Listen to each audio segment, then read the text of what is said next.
Welcome, your saltwater guide, Captain Dave Hansen. It is Tuesday, Promar Ahi USA Tuesday. And it's also the history of sport fishing with my co-host, Michael Folks. And today we have Scott Manson from a couple of really good books. The history of the surface. What is it called? Go ahead. You say it. Oh, so the new one is called A History of Southern California Surface Iron. Yeah. Yeah. And then Michael, you know Michael's him from up the lashers. Yeah. You know him from the book of Tatty. Or a book of Tatty, right? The book of Tatty. Yes, a book. Yeah, I call them all A History. It's yeah, the book. A History because there's so many histories out there, and this is just one of them. Yeah, it's a phenomenal job, Scott. Hey, thank you. The book is a treasure. Coming from you, that's a big deal. I do feel like I'm having a Wayne's World moment of I'm not worthy. Being on a show with Michael Folks, when you think about the voices of your youth and you think about like the sports announcers, for me, Michael Folks is one of the voices of my youth. And for a poor kid who didn't get to go fishing all that much, every single week I got to go fishing and inside sport fishing. And it was part of my growth as a fisherman. And pretty cool being on with you. Well, thank you, Scott. I'm glad you enjoyed it. I don't see it that way, but thank you. I appreciate it. And speaking of books, I don't know if you've ever brought this one up, but I brought my copied. You got a copy, huh? This is the original before they changed the name, and yep. I did get a Michael Folks signature in there. So that's cool. Yep. It was I'll tell you a funny story about your book.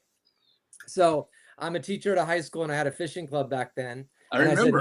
I said, hey guys, the guy who produces my favorite fishing show just came out with a book. It's going to be about fishing. I'm sure you should all go out and get it, right? And you're laughing because you know why. I'm surprised you still have a job. Oh yeah, seriously. Thank God kids don't listen to what their teachers say and tell them to buy books. So I get it, that week. And I mean, I power read it. I finished the whole thing in like one day, right? And I mean, it's chapter 1. And I'm like, oh, wow. I really hope the kids don't buy this book because this is going a different direction. But I'm glad you didn't get in trouble for recommending this book to your high school kids. But what a great story that was, too, from an amazing storyteller. Oh, thanks. That was a fun book. Yeah. I just had a call from an agency in New York that wants to license the next book, the Spa. So great. We'll see. Nice. It could be a scam. There's so many of these guys. Hey, we want to license your book, but we need $15,000 up front to do this. No, I'll have my attorney take care of whatever needs to be done. Yeah. So there's a second book coming? There's a second book called The Spa, Scott. Okay. That I think is I think it's really, really good. Is it already out for purchase? Yeah, it just came out. I mean, it's been out for a little while on Amazon. Okay, cool. I got to go find that. It's pretty interesting. It's completely different. So, all right. Good story though. Very, very contemporary. Okay. Yeah, Dave would like it. It's real politically orientated. Well, I'll be perfectly honest with you two guys sitting here. I told this to Bill Varney last Wednesday. You guys, those that know me really well, like Michael, you're going to know. Scott's going to go, really? Dave Hansen, 63 years old. I've never read a book in my whole life. Not even one. Why does that not shock me? Right, exactly. And I'm sorry, but I tried once. Of Mice and Men, we were supposed to read it in school. This will be your first book right here. It's pictures. Flip your camera around because we got reverse on all your words. Oh, I have no clue how to do that. That's okay. So, right on your screen, Scott, on the bottom where the settings is, the little wheel, the little cog wheel. I do not see that. On the bottom of your screen. Could be underneath all the pictures. Oh, yeah. Click on that. Go to video, and then click mirror camera. All right, let's see if I can do this. This must be great television at home. Oh, they're loving it. They get Michael Folks' voice. Come on. Yep. I don't see it. Do you see it there? I'll have to do it next time. You see the guide reel? Yeah, I'm in the gear settings. reel? Click on that. I did. And then it should Video. say, hit on video, camera. No video. See, this is what happens when you get old. If you're 63, I just turned 50 this week. So Well, you're a kid still. We're both kids compared to Michael. My gosh. I know. You're both kids. I'll make sure I have it done for next time. All right. Thank you, Bill. He says it's never too late to learn. Right. Well, gang, I just want you all to understand today is going to be an absolutely epic show for any of you guys in Southern California, because we got Michael Folks like we have every Tuesday, but Scott has put together both of his books kind of, for me, as we go through the pictures, and it reminds me of 3, 4, 5 years old on the end of the San Clemente Pier at the old tackle box at the end of the San Clemente Pier, looking at the lures like a little kid in a candy store and dreaming about the fish that I was going to catch when I went with my dad on the boat in the morning, and having a handful of straggler lures and having a handful of tatty lures and having a handful of Salis, and I didn't even know we had a bunch of Mac lures, but we did. Bob Lorman was telling me the other day. But you know what was crazy? And I just want to throw this out there for a little kid. And I thought about this a lot last night, Scott. They swim like garbage. They didn't swim at all. But boy, oh boy, would little kids want them because they had a tail on them. You're talking about stragglers? Yes, indeed, baby. Those things were candy to kids because they have a tail. See that? Looks like a little fish. That tail, that does it for a kid, man. It's done. And I've heard that from everybody. This is one of the early ones. If you can see, this has the tiny straggler print on it. Eventually, he does a better job of branding himself, and he puts a much bigger straggler label on there. But the early ones all have this little tiny one. But I heard that from everybody that they don't swim for anything. And they also made them very, very small. Yes. Tiny one. We had a bunch of those green and yellow ones. Oh yeah, I got green and yellow ones. So here's a medium-sized one right here, and this has the medium-sized label of straggler. That's a nice rack you got behind you too, Scotty. Thank you. There's some pretty cool jigs up there. There's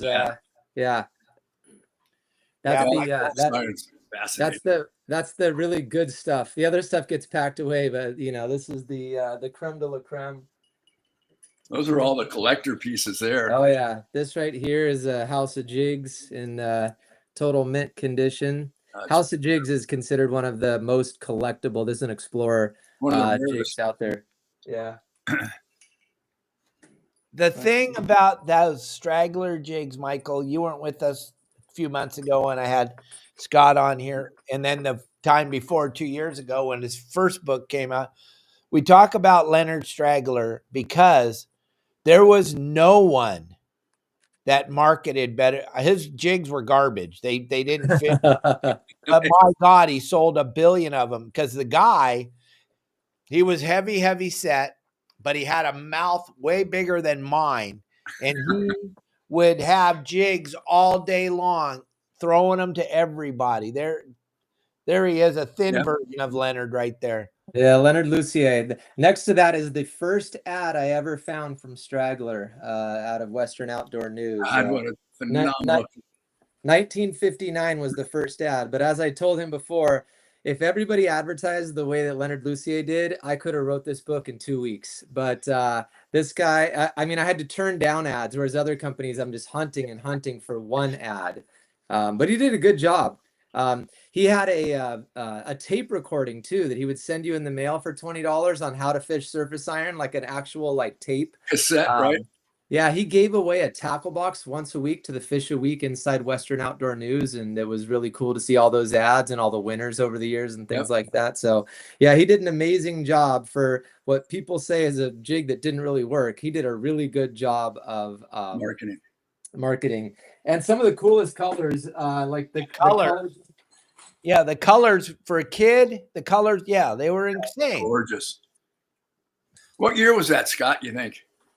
So he's around 59 is the earliest thing I found on him, and through the 60s, through the 70s, Dave Pfister eventually buys the company and turns it into Sea Strike. Okay. And then when they went to Sea Strike, then they really didn't swim. Try and find, yeah. I found the letter that Dave Pfister wrote saying he's taking over for that and turning it into Sea Strike. So that letter there, and also some early advertising from Sea Strike. Your book is just so amazing. It's just living history. Both of them are just phenomenal. Thank you. And they have lots of pictures, Dave, so you can look at it. I was gonna say this might be your book. There's only at the most there's little paragraphs on each page. This might be your first book. This might be your first book. Lots of pictures. And that's why, gang, I thought it was so important to bring Scott on the show with Michael, because if there's anybody on the planet that could understand how important the history of sport fishing is, these two guys right here. You're not going to find any other people that think how important the history of sport fishing is. So today, you're not going to hear a lot out of me. I'm going to sit back and listen to these two historians talk about, because Scott's a school teacher, so he knows how to relate this stuff. And Michael's a phenomenal storyteller. So kick back, relax, and enjoy this. Every once in a while, I'll throw something out there, but today's a very special day. And another thing, gang, Michael is so humble. He hasn't really done this going out and speaking thing. And I'll tell you what, gang, the other day when you guys showed up at the Bass Pro Shop, that was cool. He couldn't believe the love. He doesn't understand. He's such a humble human being, but Scott and I summed it up right in the beginning. We all grew up listening to your voice, Michael, and watching all those phenomenal shows on Fox Sports West. It was kind of how we grew up, right, Scott? 100%. That was part of my weekly. I was never going to miss a show. That's pretty cool. It was a fun run. It was a fun run back then. Well, and for me as a teacher, inside of the word history is the word story. And Michael has been one of the greatest storytellers in my life, whether it was that show or whether it's the book or the series now, if you haven't seen it yet.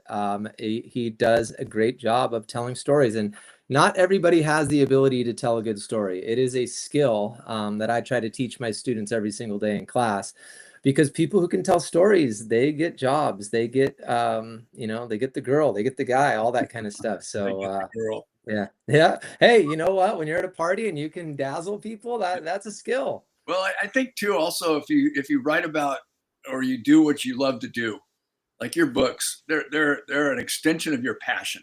100%. It's not like you went out and did a research book on something you didn't care about. This is just an extension of who you are. And I think that passion drives someone like yourself, or anyone that wants to tell a story or capture something on paper.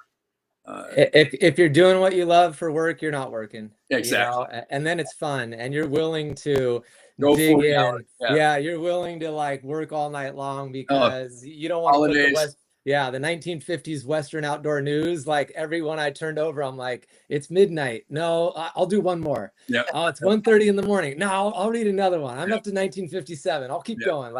And then all of a sudden it's like, oh shoot, I didn't go to sleep. It's time to go to my real job. It's time to get Somebody just asked about the Newly jig. I'll show you the page here.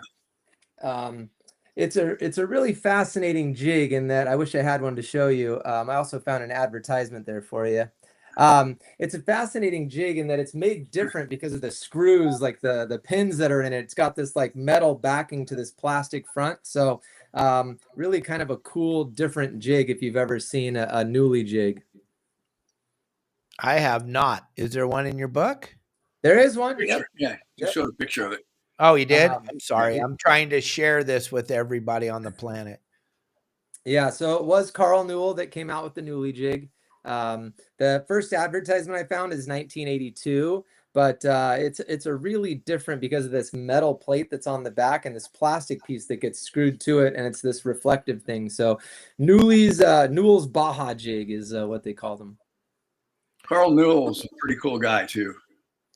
Yeah, one of the hard parts about writing a book like this is you run into all these articles and all this stuff, and you don't have time to read it in that moment. But there's like articles on him and other people, and I'm like, okay, put that aside, stay focused on the jig, and then one day when you get some time, you'll be able to go back and read those articles. I've got a great story about Carl Newell. When I got invited on my first long range trip on the Royal Polaris with Frank Lopresti back in, I believe, 1979, 80. It was right after he'd gotten the boat, and we did the ultimate challenge, and I had no gear, I had no tackle, and I called Carl out of the blue, and I said, Carl, I've been invited to go on the Royal Polaris. He goes, come on up to the office here and up in the valley, and I'll get you set up. And he gave me a complete bundle of all his rods and reels. I mean, it was just, here you go, have fun. And I went, are you kidding me? And he goes, it was like thousands of dollars worth of, the 220s and the 440s and stuff that nobody had. And I was so thrilled. I walked in that boat thinking I was just the hot stick with all this Carl Newell gear on the boat. And the stuff was phenomenal. And he was just so gracious. He didn't know me from Adam, but he just said, come on up. I've got a bunch of loaners I'll let you have and take them out and have a great time. What if I break something? Don't worry about it. Bring it back. So he was pretty cool. Yeah, the yellowbacks or goldenbacks of the 1980s, South Coast sport fishing. Oh shoot, I don't have it. They did like every month they did a feature on one of the innovators in our community, and like they did a feature on him and a few, and so like those innovator sections, like it definitely would be a cool history to kind of like do something on all the innovators who really made a difference. Yeah, they just change, because for a long time the stuff we were using wasn't good enough. No. Reels exploding, all that, and these innovators are the guys that why we're here today. The tolerances between the spool and the plates, Carl had it down where your line wouldn't, you go to a 15-pound string or something, your line's getting jammed up in that, Mitchell 300 or whatever, in 550, whatever, I mean, it's the 500s. I love the 501 juniors, the Jigmaster juniors, but their spools would always jam those lines in there. So Carl came up with some really good tolerances and sort of, I think he really helped elevate the game. And he was just a guy working out of his shop up in Van Nuys.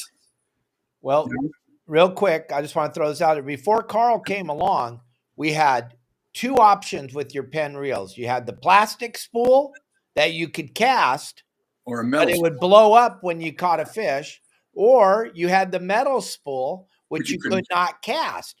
That was it. That was all you had. And I believe in my heart, the only reason Penn reels is around today is because of Carl Newell. Really? Think about it. Michael, you couldn't cast that reel. No, you couldn't cast a metal spool. And you couldn't catch a bluefin on the plastic spool because the side plate would blow off halfway through the battle. Yeah. And Carl, he got together with the guys over there at Penn, and they designed all those aluminum spools. And then they started putting the Newell kits on the 501, like you say, the Jigmaster Junior with the 501 with the extension handle. Yep. And then it changed everything.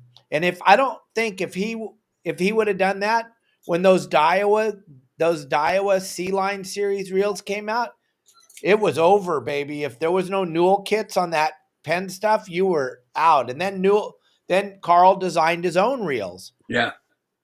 But I believe in my heart the reason Penn's here today is because of Carl, because we were pretty much done with them. You couldn't do it anymore. You have the greatest collection of Penn reels in the world right behind your head right there. That's such a bitchin' collection, That's pretty cool. That's from their 16 all the way down to their 1/0s. And that 1/0 was hard to find. Talk about, some of your rare jigs, Scott. Yeah. That 1/0 for a pin was a tough one to find. No, because of like where people kind of like know I'm doing these books and I'm not going to go in their room and steal their stuff. I've been allowed in a lot of man caves, and Penn reels feature heavily in some of the glass cupboards and things like that, in the box, all that kind of stuff. Right. So I've seen a lot of really cool stuff. Well, they definitely led the industry there for years, from the mid 30s, late 30s, all the way through to like the 60s and 70s. And I think the history actually goes along with jig fishing, because jig fishing, I think, had a hard time catching on. So the early companies like Mac, like Starman, they're people are fishing them, but the rods and the reels aren't really like fun for everybody to be using and casting jigs. And part of the reason why I think Salas was able to like be as big as they were in 1958, that kind of stuff starts to change, and the rods and the reels start to be able to handle these jigs and start to be able to throw them. So I think the reels and the rods are a part of this history, and why after 1958 you see jig fishing start to explode and so many companies come in at that point. Even why Salas is around today, they hit it at the right time. Yep. And you have to have the right combination. I mean, it's a balanced outfit. You know, it's like a golf club. You know, you're not gonna putt with your wood. Yeah. You know, but no, you have to have the right outfits. And I think, you know, yeah, you're right that the reels and the rods kind of evolved to meet the needs of what the jig was requiring of them, and it just changed the game when you could get 100%. Yeah, 100%. and get it to work properly. I did see a pretty awesome comment there, but I can't go backwards. Oh, there it is. This is for you, Michael. It said, question, would you ever collaborate and do a chapter of history of sport fishing on tackling gear? Yeah. Because I'd be all down for that. That'd be fun. I think I'd be a guest host kind of filling in on some history, but you could bring in Mac lures, you could bring in Tatty lures, you could bring in Salas lures, stuff like that. That'd be pretty cool. It would be cool. I thought about that the minute I saw your book. I thought, we should probably be talking about a subchapter here, because obviously, I mean, your book could be multiple chapters. 100%. Yeah, you've gone so into depth, and it's such a Southern California phenomenon. 100%. And that's the cool history, is it's post-war. Even when you think about getting aluminum, like you couldn't do that in the 1940s for the most part. And then all the aerospace that comes into Los Angeles and Long Beach in the 1950s, and even Lakewood, the second suburban community in America where all those guys move into, all those guys are stealing aluminum out of the shops, taking it home, and they're making jigs, and they're working on their hot rods. And it's a really cool history that is a strictly Southern California thing. Yep, it really is. And today it's still extremely popular within an elite group of anglers that really, it's not an easy bait to fish. Yeah. Surface iron is not an easy bait to fish. You've got to know how to cast, and you need to know how to work the bait in the conditions that you're fishing in. So it's hard to learn how to get bit on a jig on surface iron, but once you do, you never want to go back. 100%.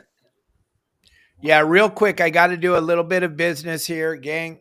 It's Promar Ahi USA Tuesday. We talk about Promar products all the time. We're kind of trying to get you all to get this ghost shrimp pump that Captain Al Clowers keeps showing everybody, because the bonefish right now are biting big time in the Back Bay. Plus, all across the United States, guys fishing in the Gulf and guys fishing in Florida are using these ghost shrimp for bait, catching redfish and all kinds of pompano and other fish all along the Gulf Seacoast and Florida. So check out this ghost shrimp pump real quick. And then after, I'm going to throw the QR code up. You can save 15% on it.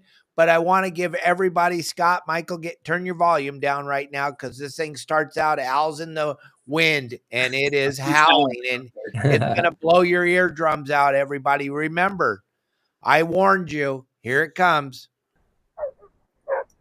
Hey, what's up, guys? Captain Clowers here with Promar Ahi USA. They came out with a brand new ghost shrimp pump, state of the art, best one on the market. Stainless steel with beautiful features like these really sturdy handles.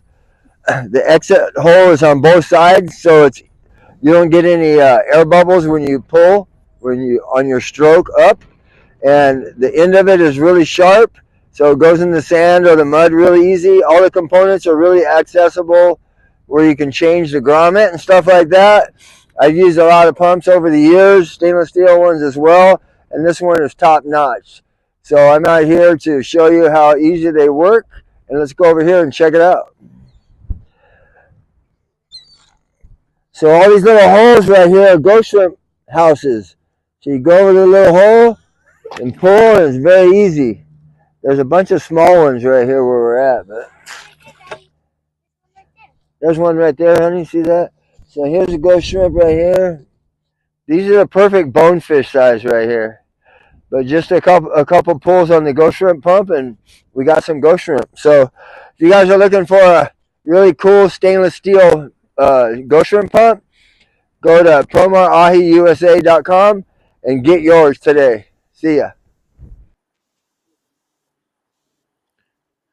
And right there at the bottom of the screen, gang, right underneath my chin, that's the QR code. If you're just listening, driving in your car, go ahead and put in the code YSWG and you'll save 15% on all the products of Promar. And there is a plethora of products. You will be blown away by all the things you're using on a daily basis that are Promar, your sabiki rods, your sabikis, your rock cod squirts. And speaking of rock cod squirts, we have a contest every month. We're going to be giving away $200 worth of product. And all you have to do is catch a rockfish with the rock cod squirt in his mouth, then hashtag Promar25 on any of your social media platforms. And we're going to pick a winner every month. And we're going to give away $200 worth of Promar products. So, all right, gang, there you go. Back to talking about lures and fishing and doing all the things. I want to tell you, Scott, thank you so much for introducing Michael and I to the Mac family and Mac Lures, because both of us sat here in awe when we talked to the grandson of the creator. He had so much cool stuff to tell Michael and I. We were very, very impressed, and we would have never met him if it wasn't for you. Yeah. What a great family story of a grandfather and then his son and now the grandson. 3 generations, and now the granddaughter's even helping to paint. So it's almost 4 generations. And you know, it's funny. There were some really hard sections to do in this book, the new book. The Salas section gave me nightmares, because how do you cover a company that big in 20 pages when I gave Taddy 300? The House of Jigs book or section was another one that I just couldn't figure out until the very end. But probably the hardest one was the Max section, because everybody knows Salas, everybody knows Taddy, but they know Starman, because Starman's one of the original 1952 jigs too. But the Max story's been lost to time a little bit. And so to me, one of the goals of this book was to bring the Max story back and let people know about this cool company. They're one of the original people that put paint on a jig. Did he show you any jigs? I caught part of it. It was on my lunch break at school. Did he show you any of the old jigs? He did. Yeah, he showed us a few of them. Yeah. Okay. Yeah. This one's in the book right here. It's this really weird shaped humped. And I gave him one of these because I had an extra one and it belonged with the family. But this is the Bobo, named after Uncle Bob. Yeah, that should say Bobo if I get it really close. Yep. There you go. Yep. The Bobo, but really weird shaped jig with this pointy tail at the end. How did that thing swim? Have you thrown it? I've never thrown it because, again, I only had 2 and I gave one to the Mac family. Throw it with 100-pound string in the bay. Exactly, but that's going to affect the fishing too. And to me, if you don't have a big Mac in your collection, like, come on, like that, yeah. This thing's as cool as it gets. So yeah, they did have and make a lot of cool sections. And ultimately, I was really happy with how it all came out. But for whatever reason, it was just one of those things that it just took me. I wrote that section 3 times and deleted it 3 times before it finally came to me at 2 o'clock in the morning, where the layout of all the photos and the family history and everything just kind of came together. And I went, okay, we got it. Yeah. It's pretty fun doing that, isn't it? Yes. You know, it's part of it's like, so every page that I make means it's going to cost me a lot longer to make my money back. So you try to be economical in every section, you know, and so adding 2 pages and adding another 2 to tell the story, all of a sudden you're like, oh, I really wasn't going to give them 20 pages, but it's too cool not to. Oh, we're going to do it. Cut the content. Yep. What about Candy Bar? You ever talked with those guys? So the son who brought back the lure company, and you did that really cool piece on his of making a sand casted lure. I think I've watched that video 100 times. Pretty cool. Well, yeah, because trying to understand a sand cast for a guy who's not a mechanically inclined person, trying to understand how a sand cast thing goes. Yeah. So that video is just really cool. To my knowledge, that son went to the Philippines, and so there is nobody around from. So Star and Manning are two different people, and they combined to make the Star Man Company. Okay. And that was 1952. And it's probably the most in-depth section of this book, because the guy that I worked with, I worked with he's become a friend, Wayne Allen. That's his #1 collecting jig. And so I told him, I said, okay, you get to lay out the pages. And I think he put like 30, 40 pages together. And I was like, okay, we can't have 30, 40 pages. So I cut it down to like 25. But to me, it is the most detailed and the coolest section. Let's see if I can, in the book. And I'll just try to, so here's the opening where it's the Hornet that they go on, and he says, what do you have for me? And he says, candy bar. You got candy bars for him? And he says, they're candy bars for Yellowtail. And that's where the name comes from. But I'll pick one page for you. So even just showing the evolution of the original jigs from the 101 to the 110 to the 111 and going forward. This section even has their evolution of hooks, every hook they ever used. And from this year, they switched to this hook, and going on. So they were open eye at first. If you've ever seen that open eye treble hook that you kind of have to close on an old jig. So that would snap all the time. Every paint job. Here's the hook section. So kind of every hook, and I give a little explanation of the bottom of where that hook's coming from and time period and all of that. Yeah. This section is the most detailed because of the historian I was working with. Pretty cool stuff. Yeah. Pretty cool stuff. He was saying that they came up with the name because his dad wrapped him up in a See's candy box. Yes. Well, and that's the question. We don't know what because everybody has a different story on what candy box was there. And in the book, I kind of tell that story, and I go over all of them. But they're not the only company. Powerhouse was another big candy bar back in the day. And there's one of my favorite jigs is the Powerhouse and the Lucky Strike family. Those are some really cool jigs as well. I can pull those for you here. Sorry to jump off screen. That's all right. So there's a Powerhouse for you. Sweet. And then a Lucky Strike in the same color. Really cool jig. If I got that Lucky Strike. So yeah, those are a couple of my fun stories to collectibles that are in the book. But just cool stories. Did Lucky Strike come from the cigarette company at the time? That's the same time as the Powerhouse candy bar. Right. These are things we have to guess at. Yeah, but it's still pretty cool. Well, and the hope is that somebody reads this book and calls me and says, "Hey, I know the Powerhouse story," and I write that at the beginning. Like, I am not none of this knowledge is mine. This is all research. This is all based on people's stories. It's the reason I call these books a history, because these aren't complete. We need the community to come together. They're supposed to be talking books, that you put out on your table, and a friend comes over, looks it up, and says, I know this jig, and you talk about it, and then you're like, oh, he says this, but I think this. And they're supposed to do that when you're sitting down with your buddies having a beer or something like that on your yacht, in your man cave, she shed, all that. Well, you've done a phenomenal job. I'm so honored to have a signed copy from you, Scott. Thank you so much. I love talking history with you. I mean, Yeah. You've gone. I got another a jig for you here. So I was at Day of the Docks this weekend, and this happens to me every show where a guy comes up and says, I bet you don't have this in the book. And so it's happened enough times to where I don't do anything. I just turn to the page. So this guy says, I bet you don't have a floozy in the book. So I just went to the F section, and I just turned it, and I said, yeah, here's your floozy section. The guy was shocked that, I had one of those jigs in there. By the way, the floozy is one of the coolest jigs. Look at the nose on this thing, where you put the hook, right, where the ring is. So it's not like where we normally have the hole here. The hole's there on this one. So just a really unique old jig. And it's got that open eye hook too, which means that this jig's Beautiful. from the 50s.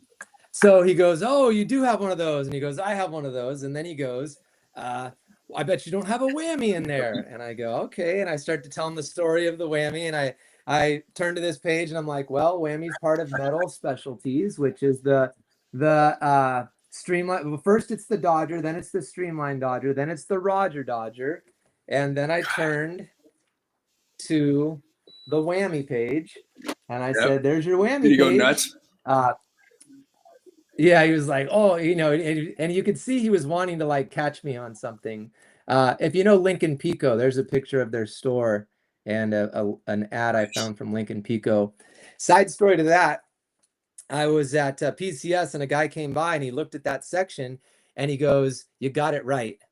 And in my head, I'm like, who the heck are you to tell me I got it right in my book? And I kind of like did this thing. I was like, what do you mean? He goes, that's my family. He goes, that's my mom and my dad. And so he read, yeah, he read the whole thing. And he goes, you got it. And then he flips out his phone and he shows me the inside of the shop and a sign he's restoring and all that kind of stuff. Cool. So, yeah. Oh no, it was a really awesome moment for me. I wish I gave him my business card. So if he's listening, please call me because he showed me some pictures of the inside that I'd love to include in the third book.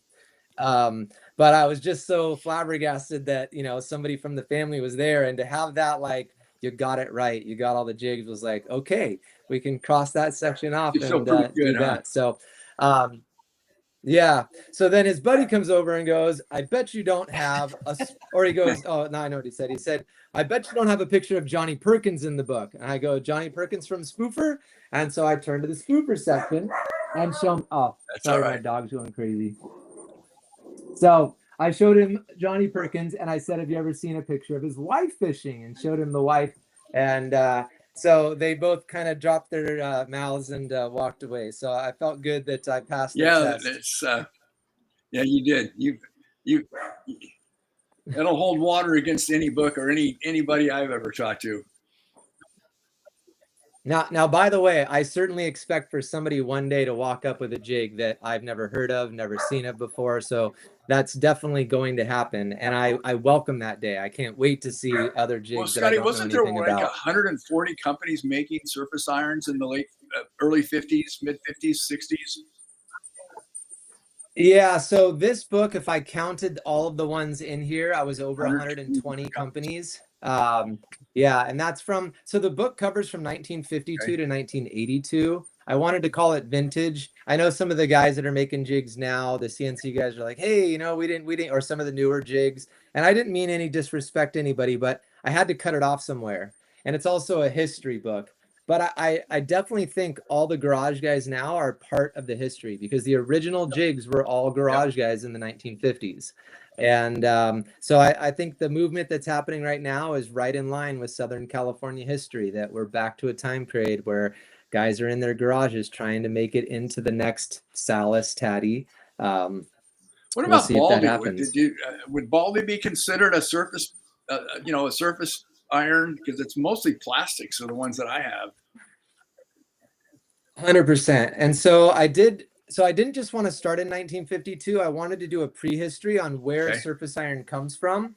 And so I did a prehistory, and I did this page, which is the evolution. And so you can see the bone jig, and then you go to the Baldies, and then you have a putter, and then you have the first Starman. So I kind of tell the story of how we got there. And I've got a bunch of putters here too. Putter's a really cool early commercial guy who's making these kind of jigs, and he's shaping them after bone jigs. I'm trying to see if I have one that's bone shaped on the wall here. Of course I don't. And it's because the commercial guys, when you throw a Barracuda on board with one of the bone jigs, sometimes they're going to smash or you're going to break your jig. And so moving it to aluminum means that jig's going to last a little bit longer. Yeah. Trying to think. So the prehistory ended up being some people's favorite section. I even go into World War II, and you can see that World War II poster that I own about scrapping metal and how we, aluminum, all that kind of stuff. So talk about why bone jigs eventually dry up as we pass a Whales Act in the 1960s and 70s and those sorts of things. Let's see if I can find the putter section real quick. If I can figure out my alphabet. I actually found a picture of Jim Putter in his boat, and that's right there for you. Classic shot, which is really cool. Yeah, and there's some putters for you. Oh, you can see the original shape jig. based on a bone jig, right? You can Looks see just that, like a bone jig. Yeah. Now the guys that were doing Yeah. inlay on the bone jigs, those are all garage guys, right? Yes, there is a yeah, and that's earlier stuff. There are other guys that eventually do some like abalone inlay stuff. In fact, there is a schnabel that has, it's not this one obviously, but there's a schnabel where they, for friends and family, they put a abalone inlay in there. So I've seen them. One's in the book, but I have yet to find one myself. A beautiful jig too. A bunch of this is, I mean, to me, and talk about another thing that a lot of guys said, it's a beautiful jig but doesn't fish very well, but to me, one of the most collectible and prettiest jigs out there. This chevron was supposed to look like an anchovy's gill, and that's why, because Salisaul's, there's a bunch of companies that put these little chevrons in, but just looks exactly like a 1950s car, right? Like hot rod type of thing, like from that era. Pretty cool. I still have a question about the schnabel that I leave up to the community. And we don't actually know where the name comes from. Let's see if I can turn to this section quick enough. Schnabel. There we go. I did a centerfold on the schnabel just because of how freaking cool they are. So Clyde Godo is schnabel, and but the question is, his name's Clyde Godo, and his original jigs say Clydes on them. So these are the original schnabel jigs that say Clydes on them. But then the question is, and then you start to see Clyde Schnabel and things like that. And so the question is, where does the Schnabel name come from? The guy who was making the porcelain inserts, so there's two schools, like two people arguing here, like in the community. Some people believe that Clyde Godo named it after his favorite wrestler from the 50s, who was Hans Schnabel. And then the guy who makes these insets believes that his family named it Schnabel, and that it was named after a composer from the 1940s. So I kind of just I present both sides of the argument, and I got a picture of the wrestler from the 50s and a picture of the composer, and just kind of pose the question, what do you think? Whose name did we get this from? So I love it. I just absolutely love what you've done. I mean, it's thank you. And it's living. It's fun. I mean, you brought history to life. And well, and you're 100% right about history living. You know, that people that think that history is dead and that a fact is a fact, like a new book comes out about John F. Kennedy, and it changes our ideas about John F. Kennedy, you know? So history is alive, it's changing all the time. And I don't like back away from things I don't know. Like, I'm not scared of being not know. I want to not know. I want to put these questions out there for people and say, you tell me. Another question I had, I don't know if you've ever seen the Udico jigs. So this is a Udico, and if I get it real close, you can see Udico. There's a C. So Riano also did the same thing, and then there's a company called Highlight who did the same thing. So they have the same scoop. This is a Highlight. So what's that scoop? The purpose of the scoop, Scott? That's a great question, and that's kind of one I posed. So here's a 3Js with the same scoop. And so my question that I posed to everybody was Udico. And so if you know Udico actually made a lot of kitchen appliances. And they also must have had a fisherman in the, so, and I actually put some of the kitchen appliances in the book as well. I think they were making blanks and they were letting people buy the blanks. And then if you're a company, you say, okay, cool, we're going to buy your blanks. We're going to put our stamp on it. And that's why there's so many jigs that have that little scoop out of it. But again, that's a question for the community that I don't have an answer for. All right. So that's why a lot of different companies are using that format.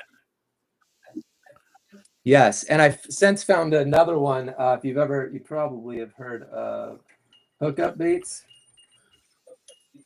So hookup bait, I just recently found a hookup bait that also had that same scoop in it. So now I'm wondering how many companies did they sell that jig to, Compared if that's the side by one. side, Scott, have you looked at two Or different? Have you looked at some what's that? jigs that have the scoop in it side by side, and are they very similar in shape? There Okay. a lot of them are different too. So even if I were to hold up some, the tails are different, the fronts are different, all that kind of stuff. So yeah, or maybe that scoop was just like, oh, everybody's using the scoop, so we got to use it too, and that's where we Well, put our perfect name because nameplate. everybody else It's a is doing perfect it. place to stamp your name. Like some of them you can hardly 100%. see. You know? 100%. And also, didn't a lot of them get named by the sport boats? Weren't some of those jigs actually stamped with the name of the sport boat on it? Yes, and that's actually the third book. So the third book is all the jigs that are named after boats. They're all the jigs that are named after captains. They're all sitting in a giant pile over there because they're being photographed this week. The American Angler, the Vagabond, Salas did a lot of them, but a lot of Cape Polaris, 3-in-1, and Straggler. So there's a lot of boat jigs, captain jigs, hotels, landing. Seaforth Landing has a bunch of different jigs by different companies. H&M, Betty O. So there's a bazillion different boat jigs. You got one. Jigs that are you named got after one that captains. is super historic for Michael and I. We grew up in this realm. Michael was running boats back then down in San Diego. It's Gary Lamont, the fishing fool. He's got that jig. He's got it, Michael. It's a whole. He's got a little story in his book all about it. Right on. That a guy came up at Day of the Docks, and he's a kid that works at Fishing Fools, and he does a lot of videos. And I said, do you know that there was a boat called the Fishing Fool? And he goes, I do, but I don't know the story behind it. And so I opened up the Tatty book and I said, this is Gary Lamont. This is the Tatty GL that stands for Gary Lamont, and told the whole story. And he kind of said, oh, didn't like one person survive? And I said, yeah, the galley cook, she floated on a cooler until she got picked up. So yeah, to me, those stories, to have a jig called a GL and not know what it is would be criminal, to not know that that's named after a famous captain and a very famous sinking, unfortunately. Yeah, the Tatty family was good friends with Gary Lamont. They were supposed to actually be on that trip. Yeah, it was a goof-off trip. It was a friends and family type trip. And so at the last second, they called and said, hey, we can't make it. Damn. Yeah, terrible story, gang. If you want to know about the story and stuff, you got to get Scott's books. Michael and Scott have put together some of the most phenomenal history for us. Looking at from the outside, you can get Michael's docuseries, the 12-part docuseries, The History of Sport Fishing. I'll throw the QR code up there on the screen. I had the QR code, and I don't know what I did with it, Scott, but we'll also send you to Scott's website where he's giving away. Talk about the discount you have for everyone watching the show today, Scott, and then we'll show Michael stuff later. Yeah, so I'm doing $10 off either book, whatever one you buy today. In the discount code little thing, put YSWG10. It gets you $10 off the book. So your Saltwater Guide, those letters 10, gets you $10 off either one of the books if you do that today. The website, www.greyarrowpublishing.com. Gray is spelled Grey. And Lisa, you're watching right now, and you're great with typing stuff up. If you could grab that, Scott's going to go one more time real slow for you. Put it up there on the screen, and I'll put it on the main screen. Lisa, you're always helping me, so go ahead, Scott, one more time. Thank you, Lisa. Gray Arrow Publishing. So www.greyarrow publishing.com. And then the code is YSWG10. And you get $10 off either book, whichever one you order. Yeah, and they're a deal at twice the price. Honestly, you got that price so low, it's like, how can you do that? You can't really, and a lot of it is really just to put them out, break even, and get it to. And trust me, $100 for a book is not anything that I understand. But to print 300 pages on a hardback with all the kind of detail that we put in. It's expensive. Everything you've done is first class, and it's truly a collector's item. It truly is, both of them. Thank you. Yeah. And somebody came up and asked about that. So I think I'm down to 200 Tatty books left. That's it. When they're gone, they're gone. And they will one day be available in the secondary market, but they won't be $100 at that point. They'll be whatever. And so the Tatty one, it probably will be gone within the year. Hopefully by next PCS, I probably just have a couple boxes left for PCS, and that book will probably be done at PCS next year.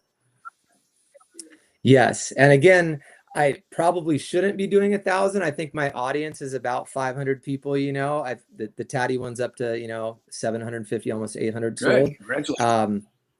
But the only reason I'm doing 1,000 is because it gets the price down low enough to where I can offer it at $100 and $90, that kind of thing. How soon is the boat in Captain's?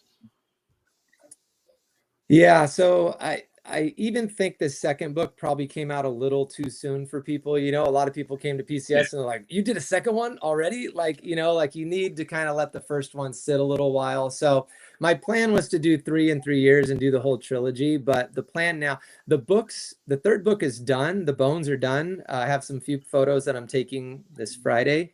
And those will go in. I do have a little bit of history to do on it, but the book by and large is done. But I think I'm just going to slow down and take a year to really get into some nerdy stories and see if I can uncover everything. So the plan right now is to skip this next year on releasing a book. And really part of that is I need to sell these 2 books before I can go out and print another one. And the trilogy, when you get it done, those 3 books together are going to be a phenomenal package. And it's Star Wars, right? Everybody needs a trilogy, so this is going to be my trilogy. It's such a joy. It's just sitting, like you said, it's a talking book.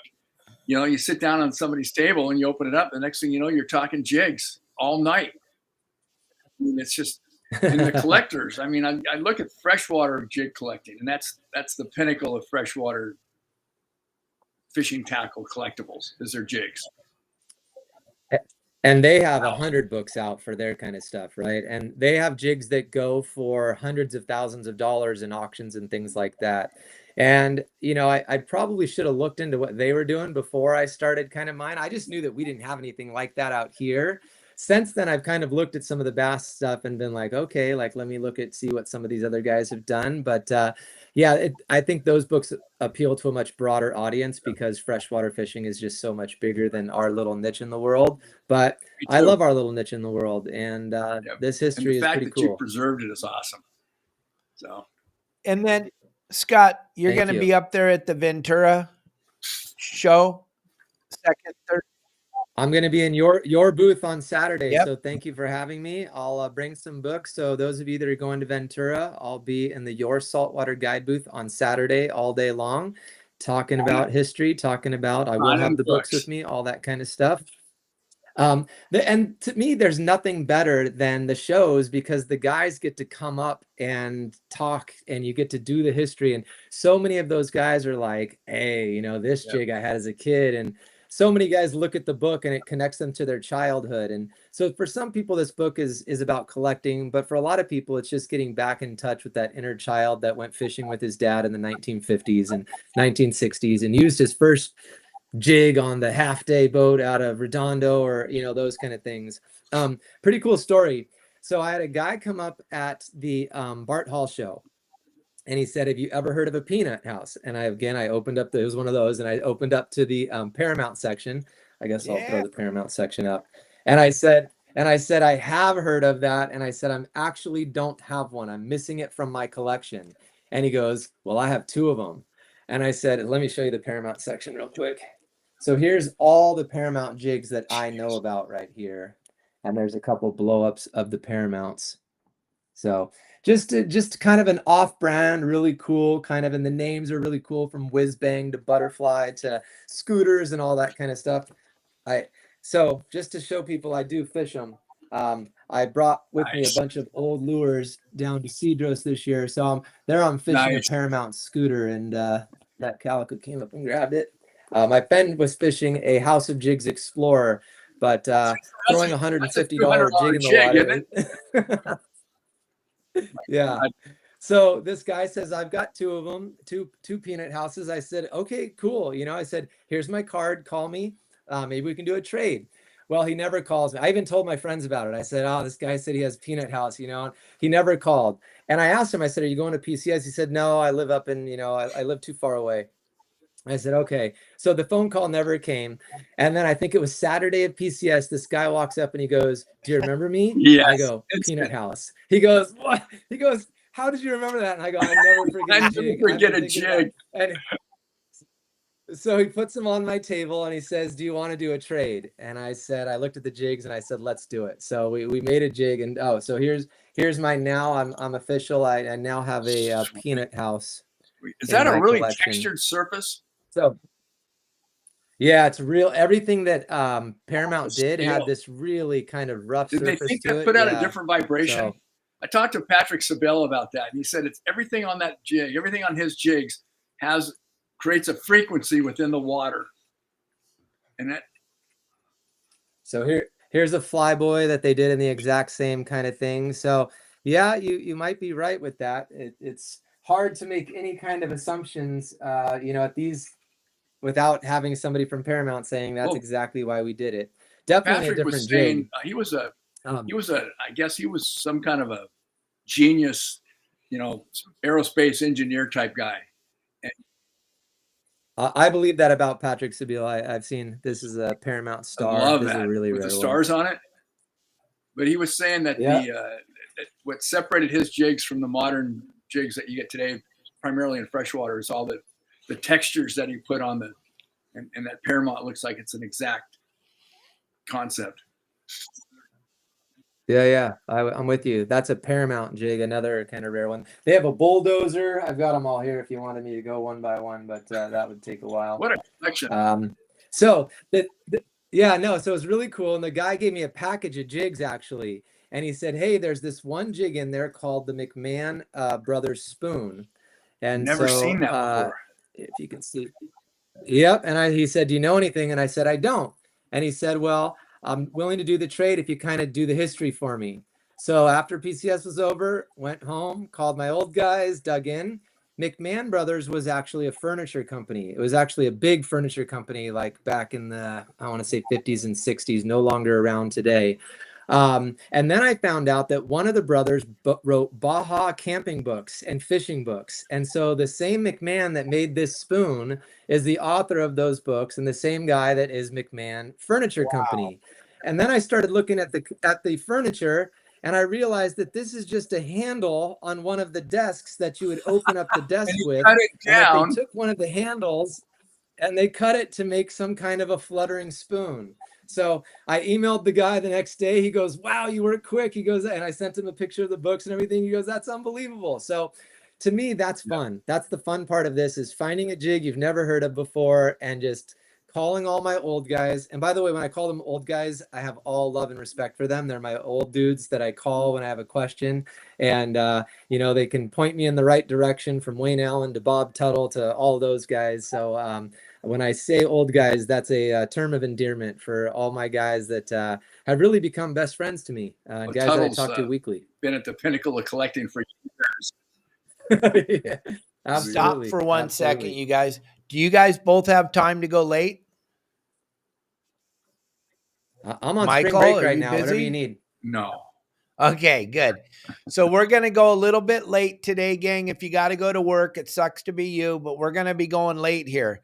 And we're going to be talking more about this stuff, because I think now that we're starting to talk about the old timers and the collections and all this stuff, I think now we're going to get into some meat and potatoes here. But what I want to tell, Michael Folks has been helping me out with this, Bill Varney and all the members, and Scott, I know how near and dear bass are to you. We are under attack in the state of California. Tomorrow and Thursday are massive days for the fishing industry in the state of California. And gang, I want you to understand, I don't care if you don't like sand bass. I do not care. That is no reason to not be at this meeting, because this is not about sand bass. This is about your rights to fish. If they get this and they want it. They want this more than oxygen. They want to take away our ability to fish for the sand bass that built. The three of us wouldn't be talking the history of sport fishing in Southern California right now if it wasn't for the barred sand bass. I have the QR code up on the screen right now. We have 57 people watching live. 57 of you need to hit this QR code. We all need to be at these meetings tomorrow and the next day. Now, the number one reason why I want you to be there is to help Michael Folks, Scott, and I save sport fishing in Southern California. The other reason is because I want you to see how slimy and scummy these people are that are going to stop us from fishing. I've been asked this question a bunch, Michael. People have been texting me and talking to me. Where did these people come from? These people were not elected by anybody. They were appointed by the guy running the state of California into the ground. These people are not outdoors people. They're not water people. They could stand on the bow of Benny Florentino's boat with Scott, and it would, first of all 5 of them would get sick before they got out of the harbor. And then they couldn't cast a lure to save their life. These are the people that are deciding that you can take your grandchildren fishing, gang. It's time for us, the American people, to remove our heads from our rectums and get involved, gang. If this happens, this is it. Sport fishing in Southern California is done. Why, Dave? Well, because if the barred sand bass are gone, guys, no bait company. No bait company, no bluefin. No bluefin, no sport boats. No sport boats, nobody's going fishing.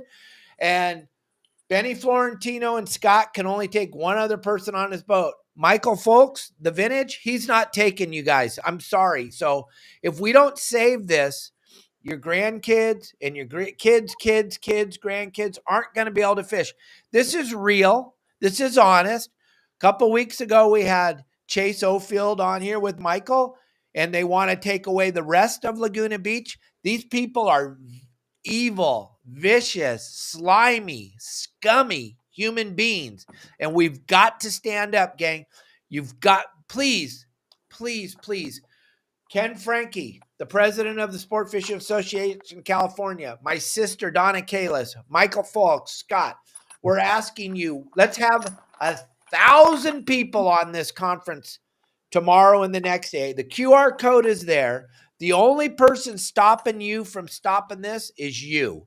So please remove head from rectum and get involved. It's time, gang. We the people. You already saw. We the people got Orange Man elected. We the people. It's over. They can't do this to us. They can't steamroll us anymore. We're waking up. I'm sorry, Scott. I'm using your platform here, but we got to get involved, gang, because once they get the sand bass, you can say goodbye to the calico bass. They're gone. Because if you look back 12 years ago, they took calico bass, sand bass, and spotted bay bass away from us on the exact same day for no reason at all. It was an emotional closure. An hour before that, they took away a third of the coastline. They took away all of Michael's town. They have a tiny little section on the south end of Laguna that's still open, and they want it so bad. And they're going to take it, gang. So if you don't help us, in about a year from now, you're going to go, huh? What the hell just happened? I can't go fishing. I told you, share this show with everybody. I don't care if you're on the West Coast, the East Coast, if you went for a ride in a rocket yesterday, I don't care. You need to get involved, gang. You don't understand. This is not about fish. This is about control. And we cannot let them keep controlling us, because pretty soon we're going to be eating food that comes out of a plastic bag that contains more plastic than you ever thought you would ever eat, because they don't want you to eat fish. They don't want you to eat cattle. They don't want you to eat deer. Yesterday I had the biggest name in the hunting industry on my show yesterday, and he's trying to tell you, we the people got to get involved. We got to wake up. So please be on this meeting tomorrow. I'm going to leave that QR code up for a little bit while Michael and Scott talk a little bit about this history of this thing. But we had a massive audience. We lost like 25 people just now that voted for Kamala, but it's okay. It's okay, gang. You want to be controlled. Well, and just to piggyback on that, I run the social media for CCA Orange County, and I just posted today about it, so you can go and it gives you directions on what to do. So Thursday is the day they're deciding. You can go and make public comments in that, and that's what we need you to do, to make public comments so that you can get your voice heard. Because losing the sand bass, should as you you make just heard, these is a big comments deal. now, Scott? Should you log on and put the comments in now, or wait and do it at the time of the meeting? If it's open now, I would do it. I don't know if it's open yet, but yeah, I think what you need to do it while the meeting's open. But the instructions that I got were straight from CCA California, so I just posted exactly what they kind of wanted you to do. So if you're on Instagram, go to CCA Orange County, and there's 3 photos that kind of go over what CCA Do is you asking have you to any do. idea what the agenda is tomorrow? Or I don't. Other than sand bass is the Thursday is the deciding day. I don't know. Tomorrow, anything the beyond that. agenda is closing down salmon again this year for the state of California. The abalone's on the agenda. The regrowth of the kelp beds is on the agenda. But the reason why I want everybody to be involved tomorrow is because last time, when it came time for us to be able to raise our hand and speak on Thursday, most of us didn't know what to do, didn't know how to unmute our phone, didn't know how to raise your hand, didn't know how to be involved. So if you're on tomorrow, you're involved. Every single thing matters. If you don't think salmon matters, it matters. This is all just a way to control the fishermen. So you need to raise your hand for the salmon. You need to raise your hand for the kelp. You need to raise your hand for the abalone. You need to raise your hand for the expansion of the MPAs. And just say, hi, my name's Dave. And that's all you need to do. Just be there. And then when it's time to do the sand bass thing, look at what Scott and CCA and my sister and Ken Frankie and everybody came up with the talking point. And then the last thing I want to leave you with, we talk about it every day on my show. Write down what you're going to say, because it's very intimidating when you go live. And a lot of people's emotions jump in, Scott, and they get all emotional and they start spewing, making horrible statement. We can't call anybody any names. We just have to be as eloquent as we possibly can. Pretend like you've been there before. They're not going to give you 3 minutes. They're going to give you 1 minute. Why? Because there's going to be 1 million of us that show up. And when there's only 4 or 5, they give you 3 minutes. But if it was like the last meeting in February, if we all show up. They go, how many people are on the queue? 50, 60 people, and they had 2 or 3 up to that point. And they about fell out of their seats. Yeah. So we the people can change this. I promise you we can. So let's all show up. No, 30 by 30 is still a real thing. And even though we're talking about sand bass, it is something we need to think about. And speaking of the closures at Laguna Beach, that was one of my favorite local places to fish calico. In fact, Jimmy Decker and I would go once a month. And, you know, for a guy who's still looking for a 10-pound calico, that was going to be my area that I was going to get it out of. And when that closed, that hurt. Like that was pain. And that's probably never going to be open in my lifetime again. So yeah, even though the research that when they talk about spillage, that there is no such thing as calico spillage into other zones. If we close down this zone, there's going to be the numbers that they're doing. The tagging programs don't say that there is. They're right there. They're a home guard. They're a home guard species, and especially if nobody's messing with them. And it's like David was saying, the commission is trying. It's death through 1,000 cuts. You know, it's like, oh, we're going to just cut size limit, or we're going to extend this, or we're going to just take 2 fish away. It's death through 1,000 cuts, and their mission, their goal, is to eliminate the sport. Sorry, that's they've said it. They want to abolish the sport of fishing in the state of California. No, and I think what Dave said is really true. Maybe you don't care about the sand bass, but it's that quote, first they came for the socialists, and I wasn't a socialist, so I didn't care. Then they came for the communists, then I didn't care about that one either. Then they came for me, and there was nobody left to speak up for the thing that I cared about. So we all do have to dive in. I think it's important that we just let our voices be heard, and do it with an email, do it with a send in a note, or try to be on the call tomorrow and just get in the queue. Well, here's what I tell everybody: when you wake up tomorrow morning, go to this QR code, log on, go to work, go do your job, be on there, have your hand raised the whole time. Every time you look down at your phone, if your hand's not raised, raise it up again. I know you're at work, but we all know the last thing unless you're Scott, the last thing we do at work is work. Scott can't not work because he's got a bunch of kids watching. I got too many If kids. they're Yeah. waiting, if Scott's looking down at his phone, they're all looking at their phone. So, but just to be honest, gang, there's no reason for you not to be involved. There really isn't. And this is crucial this time because we exposed them last time. We showed what they're all about. They spend half the meeting telling each other how good looking they are today. They tell half with that beautiful hat that the young lady was wearing, or the one lady that the boss showed up an hour and a half late and she was telling everybody how cold her Starbucks coffee was when she got there. This is what we're doing, gang. These are the people that are deciding if Scott gets to go sling the iron off the bow of Benny Florentino's boat. Pretty sad. Just like you said, they're not elected. These are just appointed officials from Newscomb that have no knowledge of the ocean, of how water works, or how care less about the history of our business or sport fishing. Their goal is to abolish the sport. They're getting paid to do it. They're being paid to abolish our sport. And if we don't push back, it's going to happen. And it's so funny, Scott, as I look through the comments over on another website, 99.9% of the people on that website are going, who cares? It's only sand bass. Yep. They don't get it. They just don't understand.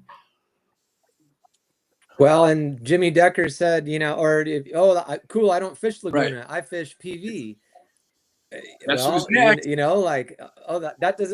That area doesn't matter to me. I've never been down there. So Jimmy Decker, you lost your spot. Like, I'm still fishing up here. Well, guess what? Jimmy Decker had to go to PV too. Now there's all that pressure up there when it was. So to me, yeah, you kind of can't let them, even if you don't like sand bass and you think they're turd rollers or whatever we're calling them.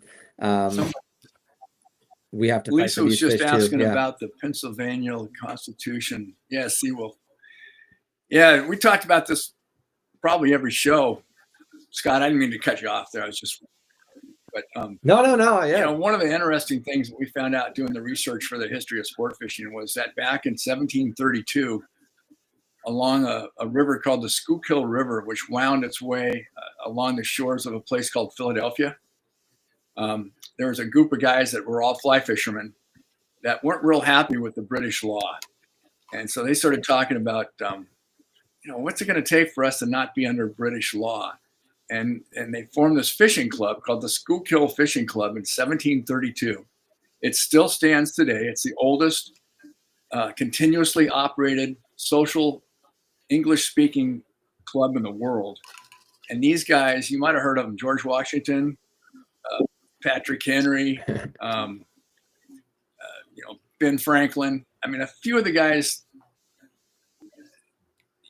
they were the ones that got together and said, all right, let's talk about the Declaration of Independence. And that's where they wrote the Declaration of Independence, was under the guise of this fishing club. Because had they met in public or been caught, they would have been hung for treason. So this is where they met in secret and laid the foundation, wrote the Declaration of Independence, and they followed that up with the Constitution. So the guys, our forefathers, the patriots that formed this country, were all fishermen, and they did it under the guise of a fishing club, which I just thought was so cool. And it's the history of us. And here we are 250 years later. I think the American people, individuals just like ourselves, are actually, our voices are actually being allowed to be heard for the first time in since I can remember, since I was a kid. Because it used to be, what difference does my vote make? What difference does what I feel make? What difference what I like makes? And I think it's imperative that we show some strength against these extreme liberal environmentalists that want to abolish the sport. And they've said flat out, we think that man should only interact with nature as an observer. Period. We should not interact with nature other than as an observer. So hunting, fishing, abolish it. So Tomorrow's a big day for us. Tomorrow's a big day for the state of California. I think it's a big day for the sport of fishing.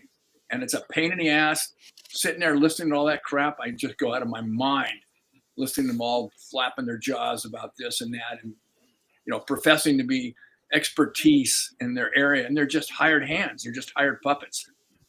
And their mandate is abolish the sport. Yeah, it doesn't make any sense to me. And like I say all the time on my podcast, the last thing I ever wanted to do was be in the political world. But the powers that be are leaning on me like you guys can't even comprehend because of my mouth and my ability to get across the message to the masses. There's no one else in Southern California that talks to as many people as I do. So I'm tasked with this to get you guys all wound up and get you involved. And I'm taking it very personal. Like Kelly says, in February, when you guys all showed up, and I mean, Michael Folks called me and he was telling me, do you know how many people mentioned you on this? And I was like, I know, it's amazing. And I spent an hour afterwards crying because this means so much to my family, so much to the legacy of my father. The sand bass is the fish that built our industry in Southern California. If you really get into what Michael's talking about, you go into the history of sport fishing. All these sport fishing boats in Southern California back after World War II were starting to be built, and they were built because there was barred sand bass, barracuda, and bonita on the coast. All these lure companies, they were built around the barracuda, which showed up at the same time that the barred sand bass did, the massive migrations when these fish would roll into our waters. My father tells a story, 1957. He was a captain. I don't know if there's a captain on this show, or if there's, a captain that was running sport boats in 57, have him give me a call. I'd love to talk to him. I don't think there's any left. I think my dad was the last one that went down with the flag. But he told me stories about when the barred sand bass showed up in 1957, and he'd been working on sport boats since 40. Right after the war. And they had never, ever seen a sand bass in Southern California. They called them gray bass. There were no sand bass. If you look in the books and you go to where Michael's at, and they didn't even keep track of them at the Tuna Club, but the barred sand bass did not exist in Southern California. It is a 1,000% migratory fish. I had Tim Ekstrom on the show on Friday. He said he'll take 100 of you on the boat, on the Royal Star, down to Hippolyto Bay. You can catch 10 billion of them in a day, and you won't even scratch the surface. You catch them 6 at a time on the sabikis, the big 5-pound white bellies, the ones that come marching in here when the water's perfect. Scott, Michael, you guys both know this is a highly, highly cyclical area, this bay that we live in from Alaska to Mexico. It's a giant bay if you look at it, and it's very cyclical. When we were kids, Michael, we didn't have this, and you and I spent a lot of time in the middle of the ocean looking for albacore. We didn't have these massive schools of giant bluefin eating anchovies. People go, they were there all the time. You guys we were out there. They weren't there, gang. Those things migrated into the area. And while they were gone, we had a fish called an albacore. But none of these fish are extinct. The sardine, we didn't have any in the bait tank. There's no. If you look at the Scott's books and you look at all the different colors of the lures that they were making back then, there's no sardine colors. Because you know why? There were no sardines. There were anchovies. There were greenback mackerel. There were salima, there were brown bait, but there were no sardines. And my dad used to tell the story, well, there's no sardines, son, because back in World War II, the Monterey Bay canneries, they took them all and they're extinct and there are no more sardines. And then my dad got a lesson on cyclical things because in the 90s, and Tim Ekstrom talked about it on Friday, in the 90s, lo and behold, here came this fish that was extinct. And now they're in every bait barge up and down the coast. You can't find an anchovy. But now you can. Now everybody's got Everything. anchovies again, but everything's cyclical. And Scott can look through the history of all those lures, and Scott's going to have a hard time when they started painting them to find me many lures that look like a sardine. Well, it's funny because Tadaso Shimizu, there's a story of him. The first time he ever saw a sardine, there was two of them on the boat, and he pulled one out and he stopped fishing. He studied it all day long, and then the second one he wrapped up in a bag and he took it home so he could look at it, and because he had never seen a sardine before. The other thing that made me think about this, when I was going through all the Western outdoor news from the 1940s all the way into the 80s, every decade there was a fight. And every decade this isn't the first time we've had to fight. It was the 60s or 70s where we almost lost anchovies. We had to fight as a group. It was every episode of Western Outdoor News, sign the petition, save the anchovies, every issue. So we have fought before. There's a history of us doing this. So we're right in line with history. And like they were saying, David, the sandies and the barracuda and the bonito, those are all gateway fish. Those are what get the half-day guys. Those are what get people out on the boats for the first time. And if they weren't around the piers and if they weren't on the half-day boats, people we wouldn't have this fishery that we have today if it hadn't been for those three fish. So, and like I said in that meeting in February, for the 5 people that are in charge right now, they love the DEI. They love it. And these fish cover the DEI perfectly. They're a DEI coverage. They should be in love with the sand bass. Yeah. That's the fish. Like Mike said, it's a gateway fish. It's a great gateway drug. It covers everything they're looking for. Somebody just said, who was it? Jeff goes, if they ban sand bass, I'll just say my fish identifies as a calico. That was funny. Well, that's interesting, Scott, that we've had to do battle all the way back into the 60s, and it's all documented there at Western Outdoor News. So, another great documentary for you. It's and like we were talking earlier, Dave, that the NRA, those guys got their act together. They're a force to be reckoned with. But as far as fishing goes and fishermen, we all are independent individuals that like to spend our time alone on the water or with a friend and family and friends or whatever. But it's that wheelhouse mentality, that we really haven't ever unified as an organization, if you will, because none of us like to be organized. So, but I'll just give a plug for CCA. And I know that, not everybody loves CCA, and I know, and as a guy who runs part of their social media, I get comments all the time about this, that, and the other. If you told me there was another group out there that was doing better work, I'd say, okay, here's my $40 membership and I'll volunteer with them. But right now, this is our unifying voice. So I know that we're not perfect, but if there is an agency who's going to pay for lawyers, and it's going to be CCA right now anyway. So absolutely. And it's around the country too, isn't it? I mean, it's not just California. Yep. It's every state on the coast, I think, has them. Texas, Coastal Conservation Florida, all that Association, kind of right? And this is our California division. Yep, and we're brand new. I think we're the latest state to join, so we've only been here going for a few years. But somebody had to pick up the pieces after United Anglers.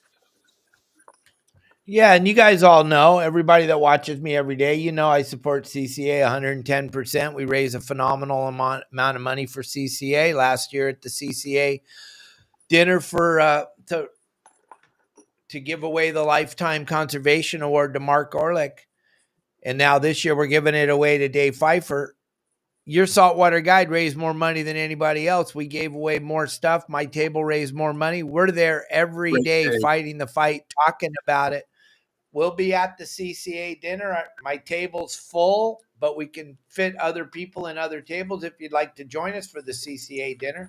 Like I say all the time, my social media is wide open. I would love for you to jump on board with me, Scott, and collaborate with us. Me and Elliot have offered CCA collaboration every single day. We get millions and millions of views a day. we can get the word out there bigger and better and faster than anybody. Every single person that's on the side here, their names that you see, they're all members. We pump CCA on a daily basis. Don Hansen Day, every person that goes on the boat with me on Don Hansen Day donates $50 to CCA. Plus, there's a bunch of lifetime members. We're 110% into CCA because, like Scott said, it's the only voice we have at the table. But on the other hand, we found out something in February that if we show up, it's better than just throwing money. I'm sorry. We've been throwing money at this problem for a very long time. Now it's time to throw money at it, but show up. You guys got to show up. You can't just give $20 and go back to sticking your head in the sand, because I've been sober for 37 years. And here's one of our sayings. The definition of insanity is doing the same thing over and over and over again, expecting something different to happen. So we showed them in February, we the people showed up to that meeting. They were shocked. They were shocked. Support CCA all you want, gang. Support them all you want. But if you don't show up, it isn't going to matter. It isn't going to matter. Your money is not going to fix this problem. If it did, the problem would have been fixed, because there's plenty of guys that are giving money. Dave Pfeiffer, Shimano, 25 grand. Okuma, 25 grand. My sister, whatever, hundreds of thousands of dollars. Dan Orr Sport Fishing has donated over the years. But it's time for we, the people of the United States of America, to get involved in this, gang, because CCA isn't enough. I'm not saying don't support them, but it's not enough. Dave Hansen will be at that dinner on the 1st. I fly up. I'm there. On my table will be packed with like-minded people giving their money to CCA. We're in 100%, Scott. We are all in, everybody on the side. But let's show up to this meeting. Let's show them. Let's show them that we're tired of this and we care. And I was at the dinner last year. I was also at the dinner at the golf club with your dad. Speaking of Dave Pfeiffer, who's the dinner this time, most of his jigs are the ones in this book. So this page is jig contributors, and you can see he has the largest page because most of the jigs in here were his collection. And one of these books will be one of the raffle items, because obviously his night, there deserves to be kind of the book with his jigs in it for raffle that night. So we're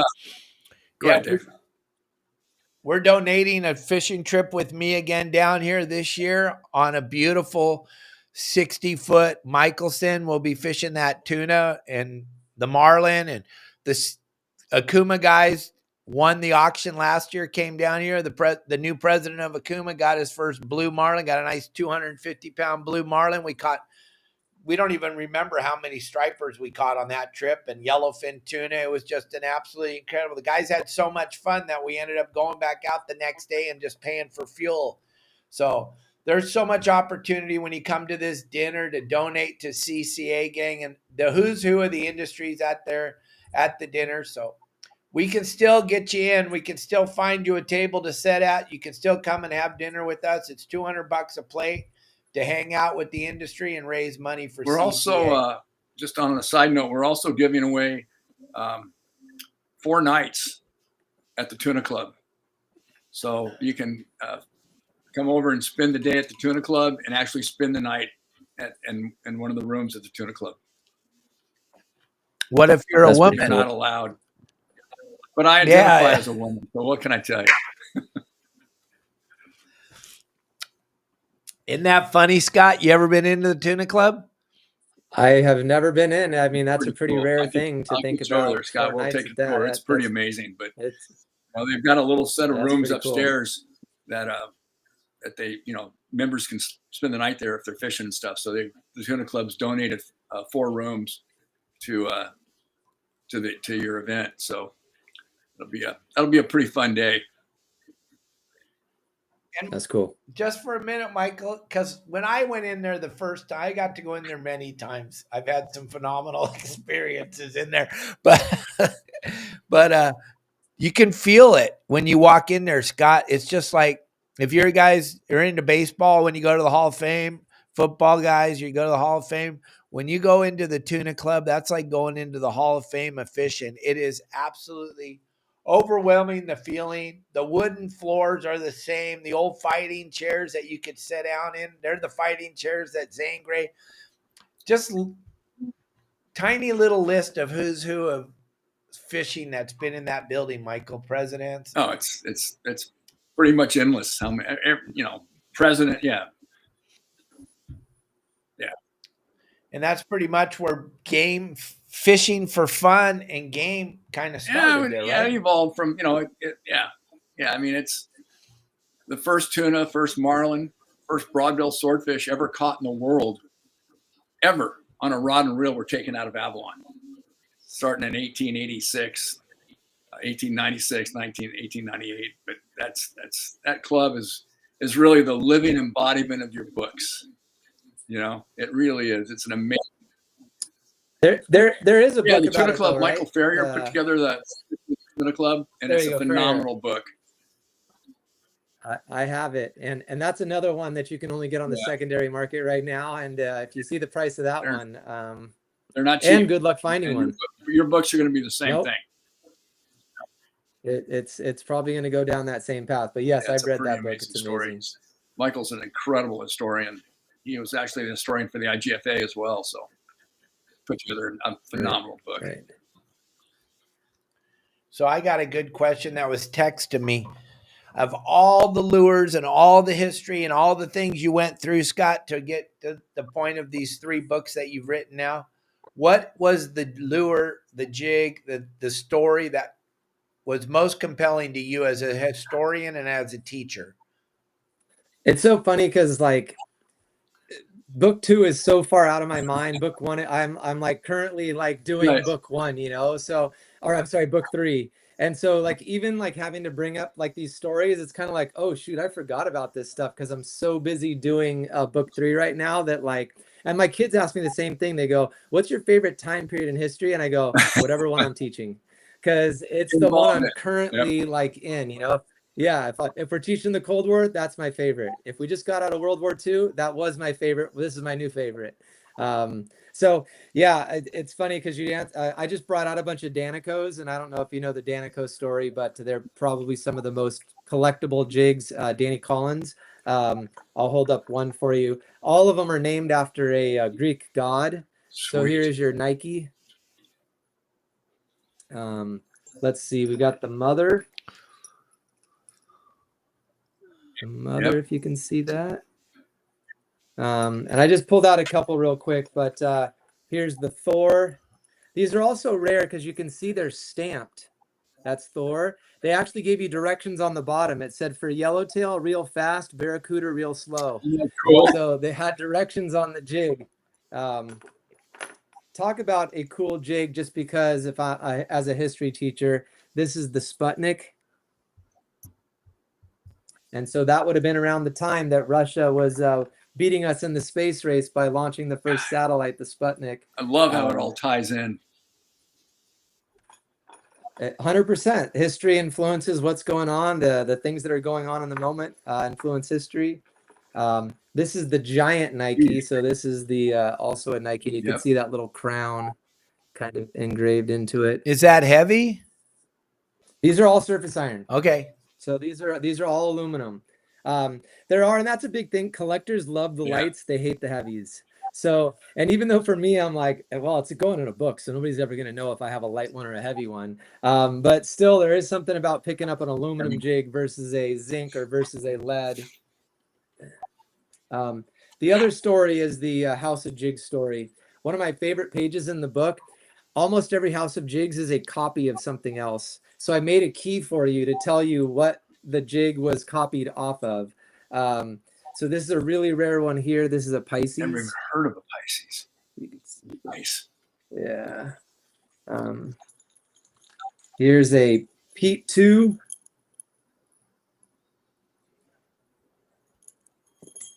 Here's and I just grabbed a bunch without trying to stab myself. Here's a Mickey. And all of these jigs are copies, which is funny about like one of the most collectible companies in House of Jigs. There's a Mickey too. is a copy of some other brand. That if you look at that Mickey 2, here's the front, and you can probably guess what it's based on. Let's see if I can pull up the house. Oh, I turned right to it. So here's I did this for a couple different companies because a lot of our companies rip off other companies. So here's the key I made. So it gives you the house of jigs, but then it also gives you what they ripped off. So I give you like both sides of everything. That was probably, since he asked what was my favorite of all, that was my favorite page, just because I love decoding it, you know, holding up a jig and going, oh, look, they're identical. They definitely copied this jig. And nobody had patents on them back in those days either. Then no one even thought of that, right? Patented. Well, right. I do have a ton that say patent pending on them. I could probably find one real quick. Let's see here. There we go. Look at that. Just like I know what I'm doing. Yeah. So this is a 3-in-1, and this is what they call the master copy. And you can see it says patent pending right above it. So I actually, in one of the books, is this one, I did a bunch of, every jig that had a patent pending, I tried to call the patent office to see if I could locate, like, and man, the patent office is not a fun place to work with. I don't know what I even hired a patent historian, and the guy said, he said, sure, I'll do it for you.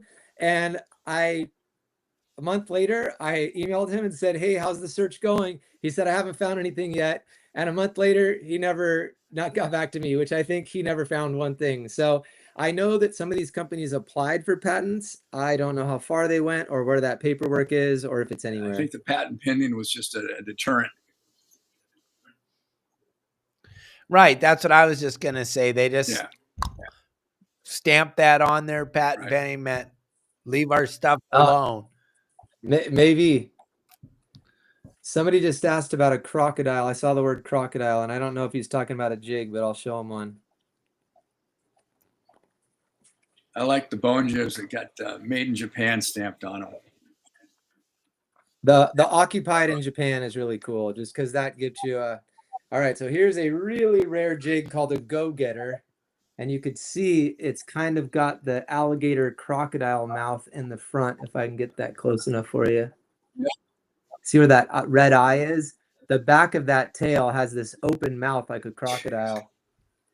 So cool. Let's see. He said, just watch out for the crocodiles. Okay, so he wasn't talking about a jig, but there's your crocodile jig.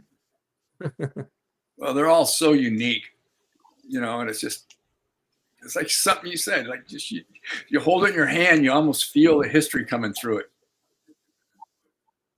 Yeah, and for me to treat these not just as jigs, but as art and artifacts, to have them professionally photographed, like this is how a historian is telling his story. And I try to do it through the jigs. And yeah, I give you a little bit of history when I know it, but just to kind of let them speak for themselves as our artifacts of our industry. You preserved it beautifully. Thank you. Yeah, I went way down the rabbit hole. When I first started the second book, I outlined 60 jig companies that I was going to do.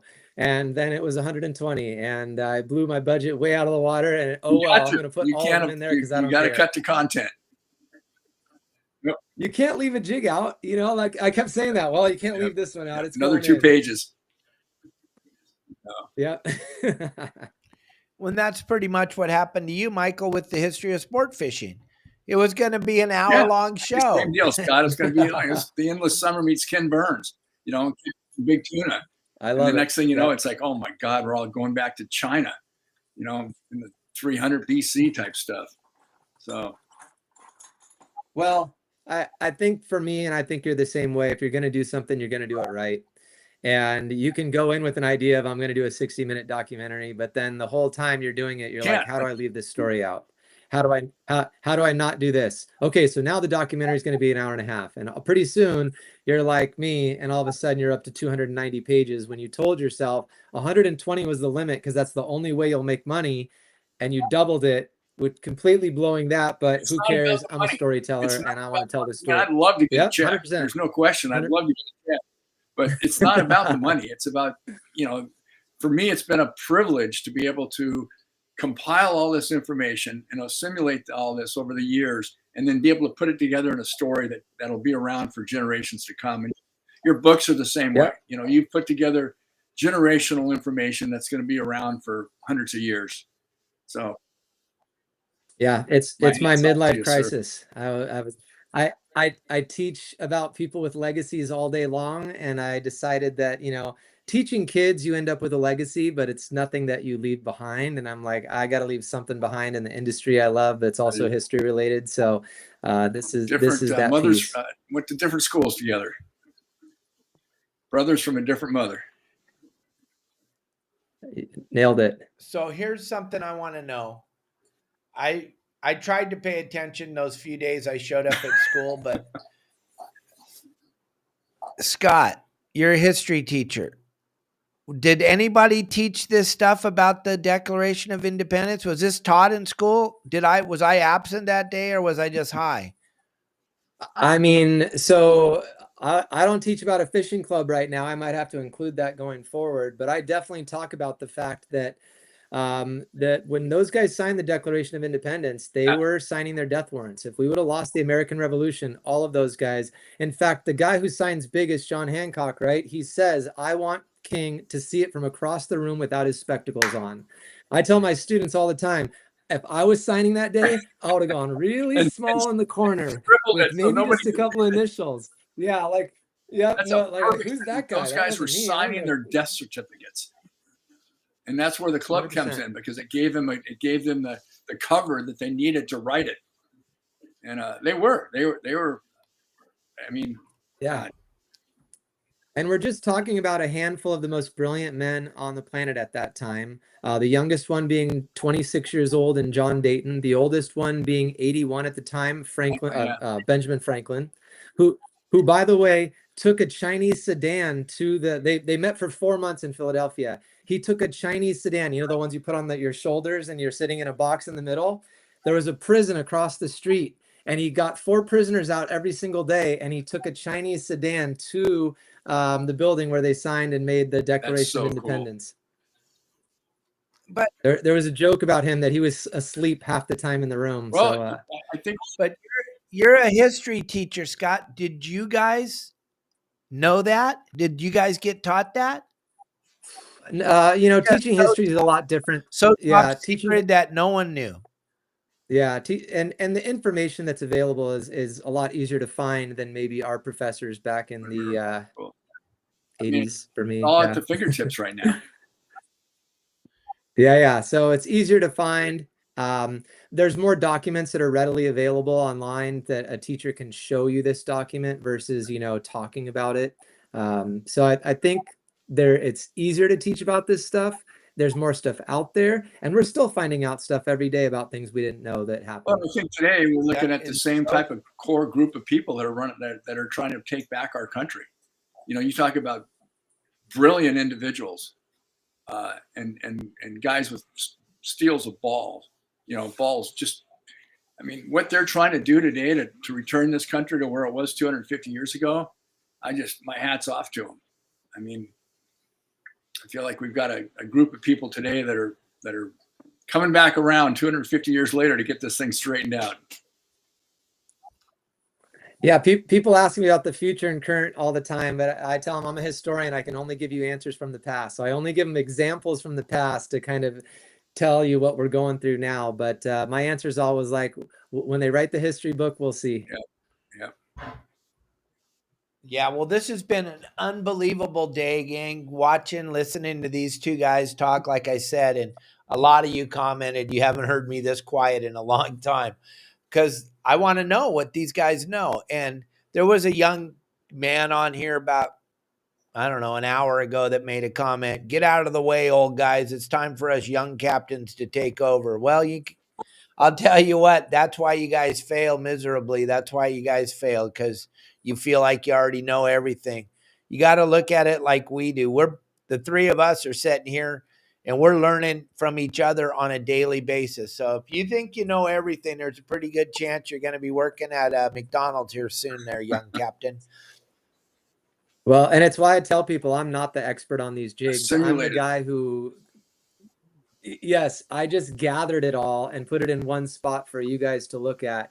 And I still, every time somebody walks up, I'm listening. I'm not talking. And the one cool thing is Michael's just like me. When I had you on the show, Scott, and I'm like, what about this jig? What about that jig? We didn't even talk about the Jerry jig, but the jigs that Michael and I grew up with, you have a little history about each one of them, which is just absolutely unbelievable for the two of us. It's just so cool. It's so cool. And I don't know if you remember the Jerry jig, Michael, but that was kind of the jig you had to have to catch a white sea bass back in the 60s and 70s. All my dad's boats had them on them.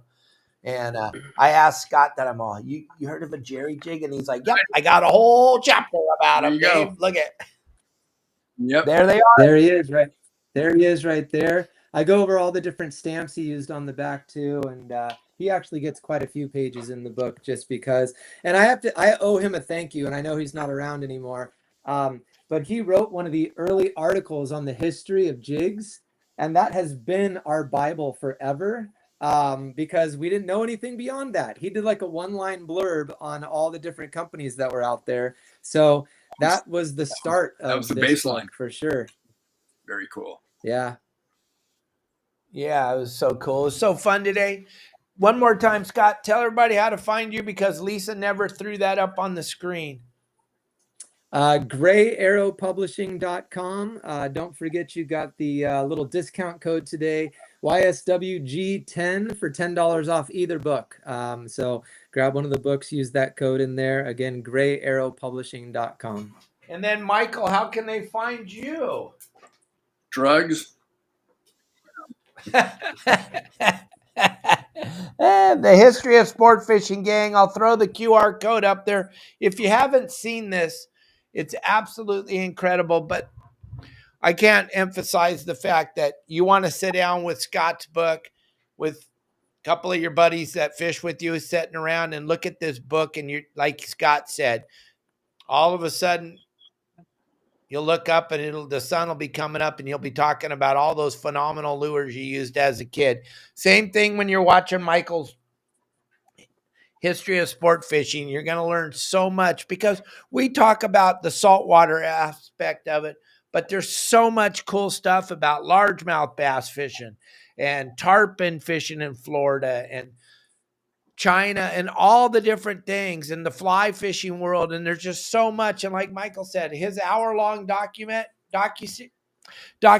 turned into a 12-part docuseries that isn't even close to being done. Probably. It's not even close to being done. I can't wait to see all of you tomorrow. Bill Varney and I will be here at 12 o'clock Pacific Standard Time. Maybe Scott, if you're not doing nothing, it would be way much a pleasure to have you on the show with us tomorrow because we're going to be Bill and I will be on that meeting. Then we're going to get together with all of our members and talk about what we watched for an hour. And then as soon as they come back from lunch break, we jump right back into watching the meeting. And if you would come on with us tomorrow, and if you would come on with us on Thursday, I don't know what you got planned. I'm not throwing you on the spot. If you want, come on with us. If you can't, I understand. But this is a history of sport fishing tomorrow and the next day, gang. It's real, honest to God. You're going to be talking about this with your grandkids, what's going to happen tomorrow and the next day in California. Thank you both for joining me today. I really appreciate you.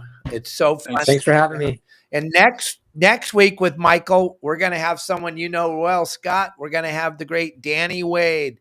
He's like the king of the surface iron. The guy is incredible. He'll be talking history with Michael and Scott. I know you got to go back and tell kids how great it is to be an American. I'll be watching that. I do say that a lot in my classroom.